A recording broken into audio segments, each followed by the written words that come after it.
सभी को प्यार से बैठा के लेते हो, वैसे नहीं ऊपर नीचे बैठाओगे? ये कौन सी है? जबरदस्ती है, ठूस के भरे, बिल्कुल भी नहीं, शिकायत करते नहीं है। आराम से रिलैक्स होके बैठना है सभी। ये बस ये देख 5-5 सीट बच्चे बैठा रखे हैं, तो और आएंगे तो सीटिंग कैपेसिटी से ज़्यादा भरोगे क्या?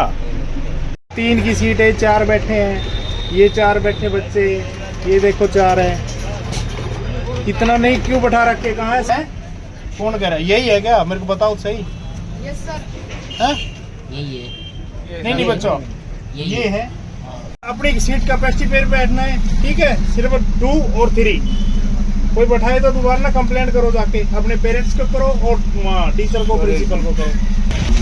है ये इतना बड़ा डब्बा डाल रखा है, इसमें कम से कम डाल भी लिया करो। पूरा बना होना चाहिए, प्रॉपरली फिट होनी चाहिए। चल रहा है जी। कहाँ चल रहा है? कहाँ चल रहा है? आप क्या देखोगे यहाँ पर? इसमें सीढ़ी नहीं चलती है।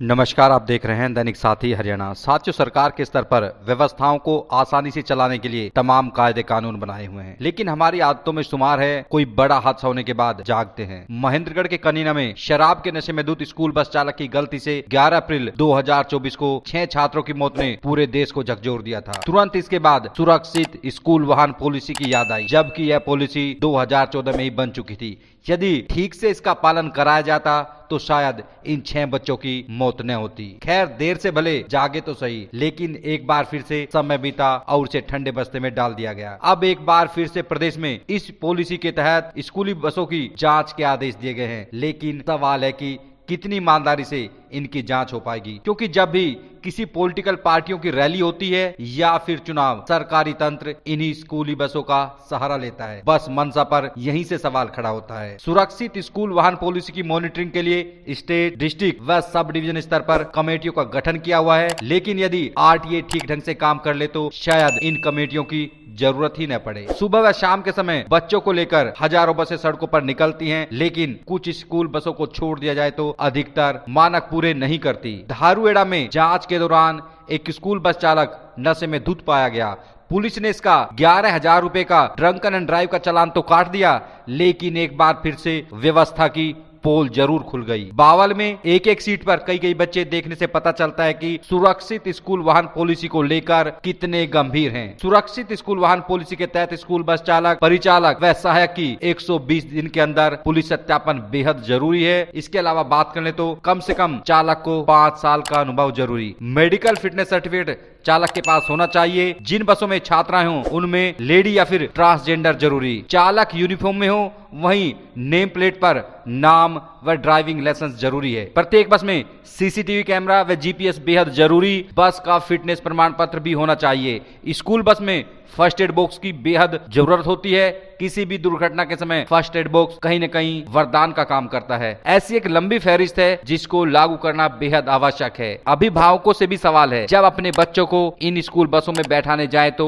एक नजर जरूर डालें, क्योंकि बच्चे आपके ही नहीं देश का भविष्य हैं। अब आपको दिखाते हैं रेवाड़ी पुलिस की ओर से सुरक्षित स्कूल वाहन पॉलिसी के लिए 3 से 11 नवंबर तक चलाए जाने वाले अभियान को लेकर यातायात डीएसपी पवन कुमार ने क्या बताया।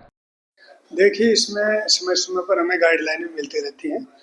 हमारे DGP traffic and highway petrol Karnal की तरफ से भी आदेश जारी किए हुए हैं और उन्हें आदेशों की अनुपालना में एसपी श्री अमेंद्र कुमार मीणा जी के गाइडलाइन दिशा निर्देशानुसार हमारी यातायात पुलिस सभी सुरक्षित वाहन पॉलिसी के अंतर्गत जो दिनांक 3/11 से और 11/11 तक इसमें स्कूल बसेज सभी को बहुत गहनता से हमारी ट्रैफिक पुलिस जांच कर रही है और कल भी 2-3 बसेज स्कूलों को बसेज को चेक किया गया था, जिनमें जो कमियां पाई गई हैं उनका मोटर व्हीकल एक्ट के तहत उनके चालान किए गए हैं और बहुत हम सब टाइम ले रहे हैं, क्योंकि बच्चे जो है देश का भविष्य होते हैं। इनके साथ किसी प्रकार की लापरवाही से कोई समझौता नहीं किया जाएगा। ट्रैफिक पुलिस श्रीमान पुलिस अधीक्षक महोदय रेवाड़ी की दिशा निर्देश पर बहुत सख्ती से इस मुहिम को चलाएगी और जो इस बी बसेज में, जिस भी स्कूल के बसेज में जो जो कमियां मिलती हैं उनका मोटर व्हीकल एक्ट के तहत चालान किए जाएंगे। और जिस जिस समय में जिन जिन स्कूल्स की कोई लापरवाही मिलती है तो वो हम डीसी साहब के भी संज्ञान में एसपी साहब लेकर के आएंगे, ऐसे बोल रहे हैं कि उनके खिलाफ हम मोटर व्हीकल एक्ट के तहत चालान कर रहे हैं। संबंधित स्कूल को भी इस बारे में लिखेंगे और इस तरह की जहाँ जहाँ जिस जिस पॉइंट पर लापरवाही मिलती है उसी के अकॉर्डिंग मुताबिक लो हम कार्रवाई करेंगे। ऐसे एसपी साहब के हमारे को डायरेक्शन मिली। जी बिल्कुल सख्ती से निपटेंगे। इसमें किसी प्रकार का कोई समझौता नहीं किया जाएगा, क्योंकि बच्चे जो है देश का भविष्य होता है। हर पेरेंट्स की भी एक बहुत बड़ी उम्मीद होती है कि मैं अपने बच्चे को पढ़ाऊं, लिखाऊं, बड़ा बनाऊं, और उसमें इस तरह की एक ड्राइवर या बस मालिक अगर इसमें कोई कोताही बरतता है तो वो समझौते योग्य बिल्कुल नहीं है।